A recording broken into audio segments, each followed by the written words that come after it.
আসসালামু আলাইকুম দর্শক, শুভেচ্ছা নিন। আপনাদের সবাইকে স্বাগত জানাচ্ছি আজকের অনুষ্ঠানে। 10 মিনিটের ছোট্ট একটি অনুষ্ঠান। আমাদের মাননীয় আইন উপদেষ্টা ডক্টর আসিফ নজরুল গত রাতে তার ফেসবুক পেজে একটি স্ট্যাটাস দিয়েছেন। স্ট্যাটাসের প্রেক্ষিতেই আজকের এই অনুষ্ঠানটি করতে হচ্ছে। আমার খুব বেশি ইচ্ছা ছিল না, কিন্তু তার স্ট্যাটাসটা নিয়ে একটু কথা না বললে হয় না, কারণ আমি ইতিমধ্যে জারি করা বেশ কিছু অধ্যাদেশ নিয়ে প্রশ্ন তুলেছিলাম এবং আমার মনে হচ্ছে যেন তিনি সেই জাতীয় আলোচনায় বেশ ক্ষুব্ধ হয়েছেন। তো এই ক্ষুব্ধতার কারণে আমার মনে হয় যেন আজকের এই অনুষ্ঠানটি করা প্রয়োজন। তো আমি প্রথমেই আপনাদেরকে একটু দেখাতে চাই যে ডক্টর আসিফ নজরুল তার ফেসবুকে কি লিখেছেন। এই বিষয়টি আমি একটু আপনাদেরকে দেখাতে চাই, তারপরে আমরা অন্য আলোচনায় যাব। আমি যদি একটু দেখাই আপনাদেরকে, ইয়েস, এটা দুঃখিত, আমাকে একটু ক্ষমা, এটাই বলতে। জি, আসিফ নজরুল সাহেব তার ফেসবুক স্ট্যাটাসে 12 ঘন্টা আগে তিনি লিখেছেন নিন্দা। কয়েকদিন আগে মুক্তিযোদ্ধা সংসদের সংজ্ঞায়ন বিষয়ক ভুল সংবাদের জেরে সমালোচনার ঝড় বয়ে যায়। এই ঝড়ের অন্যতম শিকার হয় আমার পরিবারের সদস্যরা। দু একজন তাদের ধিক্কার দিতে থাকে, কিভাবে এই আইন করলাম আমি। তারা বলে এটা তো মুক্তিযুদ্ধ বিষয়ক মন্ত্রণালয় করেছে, কিন্তু সমালোচকরা নাছদবান্দা। না, আইনটিতে তো লেখা আছে আইন মন্ত্রণালয়ের নাম। আমি জানি এরকম বহু শিক্ষিত মানুষ আছে সমাজে, তাদের কাছে সবিনয় বলি, অন্য যে কোনো মন্ত্রণালয়ে বা অন্য কোনো মন্ত্রণালয় যে অধ্যাদেশই করুক না কেন, তা জারি করতে হয় আইন মন্ত্রণালয়কে। আমাদের রুলস অফ বিজনেস অনুসারে এটাই বিধান। পৃথিবীর প্রায় সকল দেশে এটাই হয়। বাংলাদেশে এনবিআর নিয়ে যে আইনটা অধ্যাদেশ হয়েছে তা করেছে অর্থ মন্ত্রণালয়। উপদেষ্টা পরিষদে অনুমোদিত হওয়ার পর এটা জারি করতে হয়েছে আইন মন্ত্রণালয়। অর্থাৎ তিনি বলতে চাচ্ছেন যে যতগুলো অধ্যাদেশ হয়েছে, এনবিআর এর অধ্যাদেশ বা সরকারি চাকরি বিধিমালা অথবা যে মুক্তিযুদ্ধ যে সংজ্ঞা বিষয়ক যে অধ্যাদেশ, এগুলো স্ব স্ব মন্ত্রণালয় করেছে। চাকরি বিধিমালা করেছে জনপ্রশাসন মন্ত্রণালয়, মুক্তিযোদ্ধাটা করেছে মুক্তিযোদ্ধা মন্ত্রণালয়। আইন মন্ত্রণালয়ের নামই শুধু একটি জারি হয়েছে। তবে তিনি বলছেন যে বিধানটা এখানে আছে সেটি হচ্ছে যে তিনি বলছেন যে ভবিষ্যতে যেসব অধ্যাদেশ হবে সেগুলো আইন মন্ত্রণালয়ের নামে জারি করতে হবে। এই জন্য গেজেটের প্রথম পাতায় আইন মন্ত্রণালয়ের নামই থাকবে। কিন্তু তার মানে এই নয় যে আইন মন্ত্রণালয় আইনগুলো করেছে বা এটি আইনগুলো প্রশাসনিক মন্ত্রণালয়। এবং তিনি এখানে বলছেন যে সাবেক রাষ্ট্রপতি দেশের বাইরে যাওয়ায় তাকে অনেকে দোষারোপ করেছেন, সেই বিষয়গুলো তার মানে বোধগম্য হচ্ছে না তাকে। এবং তিনি বলছেন যে আইন তো কিছু খটোমটো বিষয়, কিন্তু সাদামাটা সহজবোধ্য যে কোনো বিষয় আমাকে নিন্দা করার প্রবণতা আছে সমাজের কিছু মানুষের মধ্যে। প্রশ্ন হচ্ছে, সরকারের যে কোনো কাজের সমালোচনা যদি আমাকে করা হয়, তাহলে কেন ভালো কাজের প্রশংসা, কোনো ভালো কাজের প্রশংসাও আমাকে কেন করা হয় না? এই যে রাষ্ট্রপতির কথা বলেছেন ইত্যাদি বলেছেন। এবং তিনি বলতে চাচ্ছেন যে এখানে রুলস অফ বিজনেস এর কথা বলেছেন। তিনি বলেছেন যে আমাদের রুলস অফ বিজনেস অনুসারে এটাই বিধান, পৃথিবীর প্রায় সকল দেশে এটা হয়। রুলস অফ বিজনেস এর প্রসঙ্গে আমি আসছি। এবং সর্বশেষ তিনি বলছেন যে আমি জানি অপরের মুখ ম্লান করে দেওয়া ছাড়া প্রিয় স্বাদ নেই, এমন মানুষ আছে সমাজে। যারা এমন না তাদের কাছে অনুরোধ, কারো নিন্দা করার আগে একটু জেনে নিন আল্লাহ আছেন, সবাইকে একদিন জবাব দিতে হবে। মূলত এই যে আল্লাহ আছেন, এই যে জবাব দিতে হবে, এই প্রসঙ্গটা, এই লাইনটা পড়ার পরে আমি ভাবলাম যে সর্বনাশ, আল্লাহ তো আছেই, তো জবাব তো দিতে হবে। তার আগে একটা ব্যাখ্যা অন্তত দেই যে আসিফ নজরুল সাহেব কি কারণে এত চেতলেন। তার আগে আমি একটু আপনাকে একটু দেখাই যে আসিফ নজরুল যে রুলস অফ বিজনেস এর কথা বলছেন, এটা হচ্ছে সেই রুলস অফ বিজনেস। এবং এটা আমাদের এখানে, এটা শিরোনাম হচ্ছে allocation of business among the different ministries and divisions, schedule 1 of the rules of business 1996, এটি রিভাইজড আপ টু ডিসেম্বর 2014। এটা হচ্ছে রুলস অফ বিজনেস। এটার আলোকে আসলে সব রকমের কোন মন্ত্রণালয়ের কি কাজ, তাদের দায়িত্ব বা ক্যাপাসিটি কতটুকু, সেটি নির্ধারণ করা হয়। এবং এই রুলস অফ বিজনেসের আলোকে আওয়ামী লীগ আমলে একটি বার্ষিক কর্মসম্পাদন চুক্তি হয়েছিল 2023 সালে। সচিব, লেজিসলেটিভ ও সংসদ বিষয়ক বিভাগ, আইন, বিচার ও সংসদ বিষয়ক মন্ত্রণালয় এবং মন্ত্রী পরিষদ সচিবের মধ্যে কি স্বাক্ষরিত হয়। তো এটিরই, অর্থাৎ ইংরেজি যেটা আমরা দেখালাম বিজনেস অ্যালোকেশন অফ বিজনেস, তারই একটি জিস্ট নিয়ে আসলে এই চুক্তিটি হয় বা এই কার্যপদ্ধতি নির্ধারিত হয়। এবং সেখানে আপনারা যদি দেখেন, আমি যদি আপনাদেরকে দেখাই কার্যাবলী, আইন প্রণয়নের প্রস্তাব হতে উদ্ভূত সকল আইনি ও সাংবিধানিক প্রশ্নে ও উক্ত প্রস্তাবের সাথে সম্পর্কিত আন্তর্জাতিক আইনসমূহের ব্যাখ্যার ক্ষেত্রে সকল মন্ত্রণালয়, বিভাগ ও দপ্তরকে পরামর্শ প্রদান, সকল প্রকার বিল, অধ্যাদেশ, সাংবিধানিক আদেশ, সংবিধিবদ্ধ আদেশ, বিধি, প্রবিধান, উপ আইন, রেজুলেশন প্রজ্ঞাপনের খসড়া প্রণয়ন, ভেটিং ও মতামত প্রদান। দর্শক লক্ষ্য রাখুন, আইনগত বাধ্যবাধকতা রয়েছে এরূপ প্রথা বা রীতি, আন্তর্জাতিক চুক্তি, এগ্রিমেন্ট, অঙ্গীকার, সমঝোতা স্মারক এবং অন্য যে কোনো আইনগত দলিলের খসড়া প্রণয়ন, ভেটিং ও মতামত প্রদান। জাস্ট এতটুকু পড়লেই আপনারা, আমি মনে করি যে আর পড়ার দরকার নেই। এই যে ভেটিং এবং মতামত প্রদান, ভেটিংটা হচ্ছে যে মূলত বাংলাদেশের অন্য যে আইন বা সংবিধান এর সঙ্গে এই মন্ত্রণালয়ের যে প্রণীত আইন এটির সম্বন্ধে কোনো সংঘর্ষ আছে কিনা, এটি মৌলিক অধিকারের পরিপন্থী কিনা, বা এটি অন্য কোনো আইনকে বাইপাস করছে কিনা, এটি অন্য কোনো আইনকে ওভারল্যাপ করছে কিনা, এই আইনের দ্বারা অন্য কোনো আইন ক্ষতিগ্রস্ত হচ্ছে কিনা, সেই বিষয়গুলো মূলত দেখা হয়। পাশাপাশি সার্বিক পরিস্থিতি বিবেচনা করে আইন মন্ত্রণালয় একটি ভেটিং করে একটি মতামত দেয়। এই ভেটিং এর পাশাপাশি লিগেল এবং কনস্টিটিউশনাল গ্রাউন্ডের পাশাপাশি আইন মন্ত্রণালয়ের অধিকার রয়েছে একটি মতামত দেয়া। ইতিমধ্যে আইন মন্ত্রণালয়ের দুটো অধ্যাদেশ নিয়ে আমি খুব তীব্র সমালোচনা করেছি। একটি অধ্যাদেশ হচ্ছে সরকারি চাকরি সংশোধন অধ্যাদেশ 2025। আমি এটি নিয়ে গত 29 মে একটি অনুষ্ঠান করেছিলাম, খুঁচিয়ে ঘা তৈরির চেষ্টা, ডক্টর আসিফ নজরুলের স্যাবোটাজ না গোয়েন্দা বাহিনী। এবং হঠাৎ করে আপনারা জানেন যে এই অনুষ্ঠানটা যদি আপনারা যদি সম্ভব হয় একটু দেখে নেবেন, সংক্ষিপ্ত অনুষ্ঠান। 22 মে ডক্টর ইউনূসের পদত্যাগ সংক্রান্ত একটি জটিলতা আমরা ফেস করলাম। 24 মে জানা গেল যে তিনি পদত্যাগ করছেন না। 25 মে আইন মন্ত্রণালয় এই অধ্যাদেশটি জারি করে। ইতিমধ্যে এই অধ্যাদেশ উপদেষ্টা পরিষদে অনুমোদনের পর থেকে কিন্তু সচিবালয়ের বা সরকারি কর্মকর্তা কর্মচারী আন্দোলনে ছিলেন। হঠাৎ করে একটি অধ্যাদেশের মাধ্যমে বাংলাদেশের 18 লক্ষ সরকারি কর্মকর্তা কর্মচারীকে বিক্ষুব্ধ করে দেওয়া হয়েছে। অর্থাৎ একটি অস্থিতিশীল পরিবেশ তৈরির চেষ্টা, খুঁচিয়ে ঘা তৈরি করার চেষ্টা। এবং আপনারা যদি দেখেন যে পরবর্তীতে দেখা গেল এই যে অধ্যাদেশ, এই অধ্যাদেশটা ধরেন আইন মন্ত্রণালয় বলা উচিত ছিল যে এই সময় এই জাতীয় অধ্যাদেশের কোনো প্রয়োজন নাই, কারণ এটা আমাদের অন্তর্বর্তী সরকারের যে দায়িত্ব সে দায়িত্বের মধ্যে এটা পড়ে না, আননেসেসারি ওয়ার্ক আমাদের জন্য।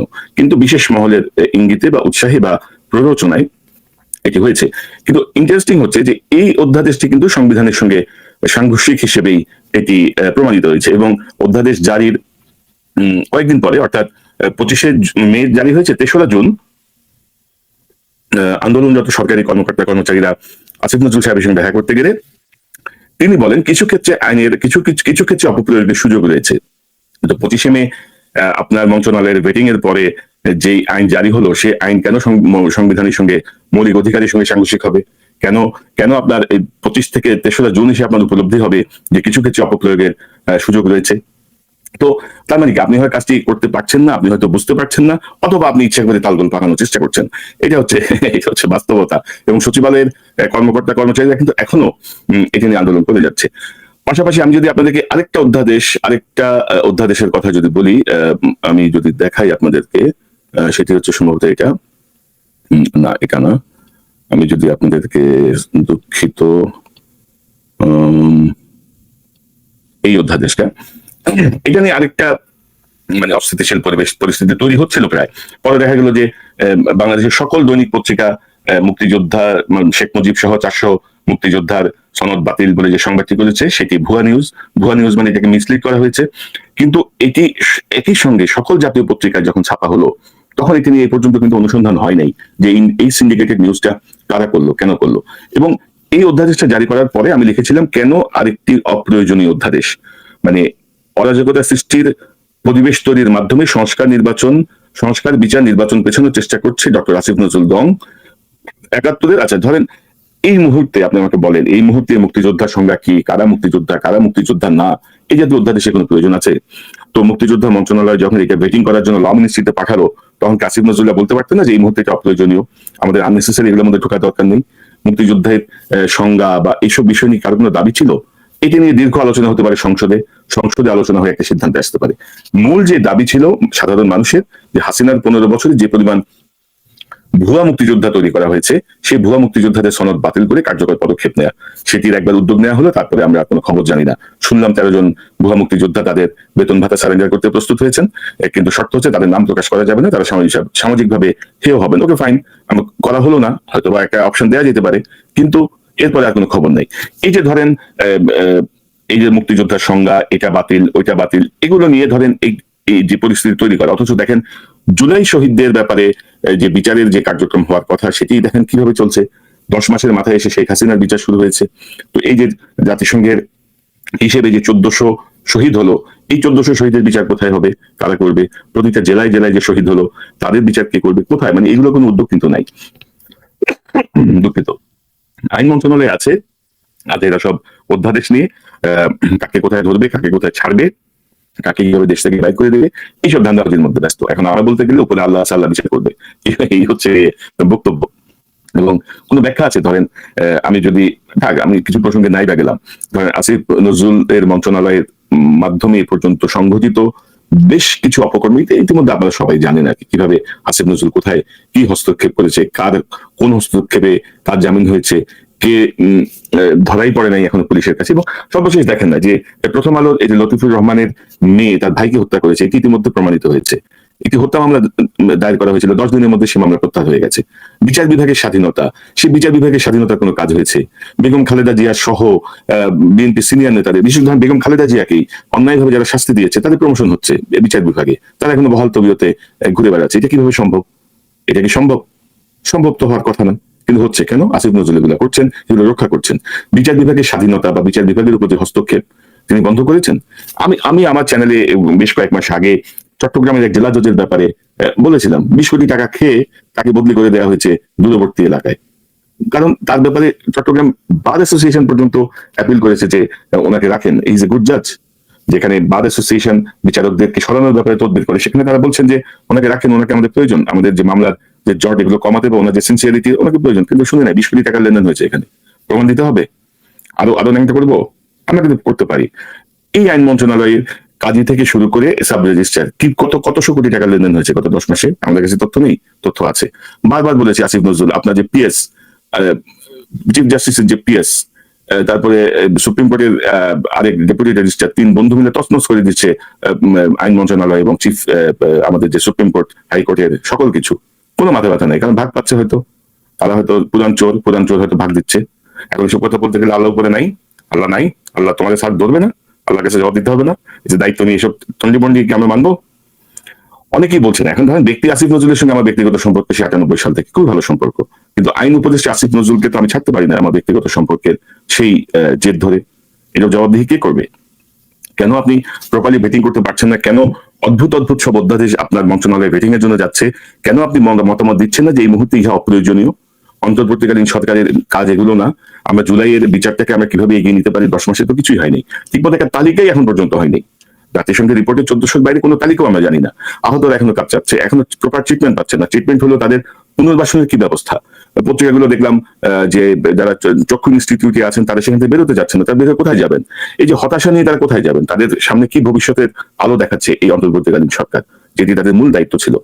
সেসব না করে নানা কাল্টিপাল্টি করবে, আর কিছু বললে নিন্দা প্রকাশ করবে, ক্ষোভ জানাবে। আইন কপচে আমাদেরকে রসগোল্লা বুঝাই, মানে 7 বুঝাই দিলে আমরা বুঝে যাবো। মানে অদ্ভুত এক অবস্থা।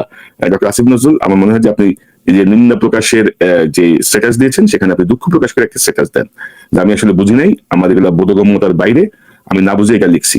কারণ এই মুহূর্তে যে অধ্যাদেশ বা যা কিছু হচ্ছে এগুলো কোনো প্রয়োজন নেই। এবং আমি তো মনে করি একটি অস্থিতিশীল পরিবেশ সৃষ্টির মাধ্যমে নির্বাচনকে পেছানো বা অন্য কোনো তৃতীয় পক্ষকে সুবিধা দেওয়ার জন্য একটি ক্ষেত্র প্রস্তুত করা হচ্ছে।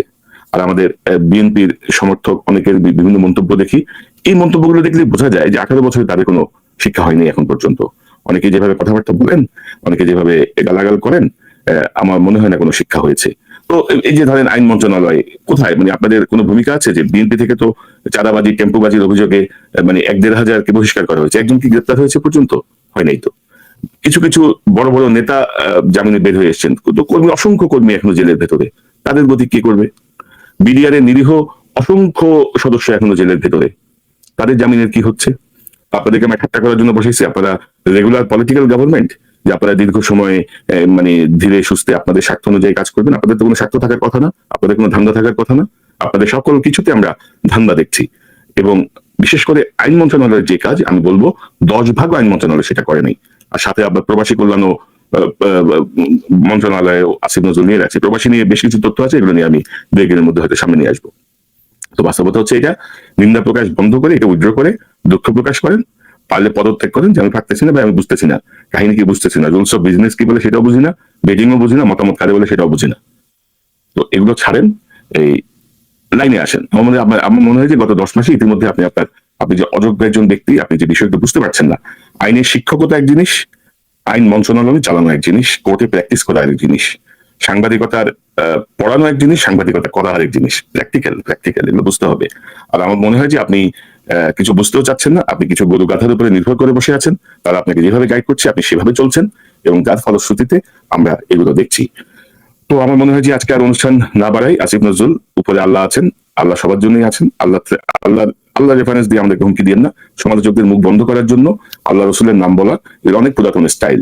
মানুষ যখন অপরাধ ঢাকার জন্য বাংলাদেশে এই ধর্মীয় আবরণটাকে অনেক বেশি ব্যবহার করা হয়, এমন ভাবে ব্যবহার করা হয় যেন মানুষ প্রথমত মনে করে যে হ্যাঁ এটা অনেক ভালো মানুষ, এটা আল্লাহ রেফারেন্স দিয়ে দিছে, রাসুলের রেফারেন্স, কোরআন শরীফের রেফারেন্স দিয়ে দিছে, এটা উনি নিশ্চয়ই ভালো মানুষ, এর মধ্যে কোনো দুই নাম্বারই নাই। আর আরেকটা হচ্ছে, দ্বিতীয়ত যারা আপনার সমালোচনা করছে তাদের উপর এক ধরনের মানসিক চাপ তৈরি করার একটা অত্যন্ত কি বলবো একটা লেম একটা পদ্ধতি হচ্ছে ধর্মকে টেনে নিয়ে আসে উপরে আল্লাহ আল্লাহ বিচার করবে, আল্লাহ আমার বিচার করলে আপনি বিচার করবেন না, আল্লাহ সবার জন্যই সমান। সো দুঃখ প্রকাশ করেন যে এইসব উল্টাপাল্টা করতেছেন, এগুলো বন্ধ করে দয়া করে পদত্যাগ করেন। আমার অনেক হয়েছে, এনাফ ইজ এনাফ। যে জুলাই বিপ্লবের পরবর্তীতে আমরা জুলাই বিপ্লবের কোনো চেতনার কোনো বহিঃপ্রকাশ আমরা আপনাদের মধ্যে দেখি নাই। ওই ফেসবুকে দুই একটা ছবি দেয়া আর হামতম দুই এক লাইন লেখা, আবেগে লেখা, এগুলো স্ট্যান্ডবাজি ছাড়া আর কিছুই না। আশা করি দর্শক আপনারা বুঝতে পেরেছেন আমার এই আজকের এই অনুষ্ঠানের মর্মার্থ। কারণ করতে চাই নাই, তারপরে করতে হলো, যেহেতু আল্লাহর কাছে বিচার দিচ্ছে, না দিলে আবার সমস্যা। যেহেতু এটা নিয়ে আমার মনে হয়েছে আমি অনেক বেশি কাজ করেছি, অনেক বেশি কথা বলেছি, হয়তো হতে পারে আমার বিষয়টা হয়তো ওনার মাথায় ছিল, তো কিছু একটা ব্যাখ্যা দেওয়ার প্রয়োজন ছিল, ব্যাখ্যা দিলাম। আশা করি আপনারা বুঝতে সমর্থ হবেন যে এই চ্যানেল থেকে আমি অনুরাগ বা বিরাগের বশবর্তী হয়ে কোনো কাজ কখনো করি না, ইনশাল্লাহ ভবিষ্যতে করবো না। কিছু পাওয়া বা না পাওয়ার জন্য কিছু করা বা না করার মধ্যে আমি নাই। আমার মূল কনসার্নের জায়গাটা হচ্ছে বাংলাদেশ এবং বাংলাদেশের মানুষ। দীর্ঘদিন আমার এই চ্যানেলের কাজে প্রধানতম বিরোধী দলগুলো সুবিধা পেয়েছে, এখন তাদের বিভিন্ন কাজে যখন সমালোচনা করছি, এখন আমরা বা তাদের শত্রু হয়ে যাচ্ছি। তো কিছু করার নাই ভাই, এটাই ধারা, এটাই নিয়ম, এভাবেই কাজ করতে হবে, এভাবে আমি কাজ করবো ইনশাল্লাহ যতদিন বেঁচে থাকবো। তো দর্শক এই চ্যানেলটি সাবস্ক্রাইব করে আমাদের পাশে থাকুন, এই চ্যানেলের মেম্বারশিপ নিয়ে আমাদের পাশে থাকুন। আবারও দেখা হবে ইনশাল্লাহ। আসসালামু আলাইকুম।